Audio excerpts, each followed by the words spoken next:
તમામે તમામ વિધાનસભાની અંદર તમામે તમામ કાર્યકર્તાએ જે મહેનત કરી છે એને ધન્યવાદ, એને આભાર આપવા માટે કે ચંદુભાઈને જે લીડ આપી અને આપણા સાંસદ જ્યારે ચૂંટણી નથી દિલ્હી જવાના છે મિત્રો, ત્યારે સુરેન્દ્રનગર જિલ્લાના કામ હોય કે મોરબી જિલ્લાના કામ હોય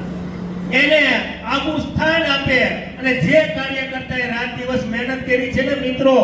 એને કે એને બીજી વાર ફોન ન કરવો પડે ને એની પણ ચિંતા તમે કરજો, એ પણ તમને કહેવાનું છે મિત્રો. આ સત્ય હકીકત છે મિત્રો. પછી આમાં શું થાય, ચૂંટણી તો આપણે ઘણા વર્ષથી આમાં કેટલાય વર્ષો થયા 95 થી કે 90 થી આપણે લડતા હોય એવા ઘણા બધા કાર્યકર્તા મિત્રો જેને સંગઠનનું કામ કર્યું છે, જેને બૂથનું કામ કર્યું છે મિત્રો, એવા કાર્યકર્તાને ક્યારેય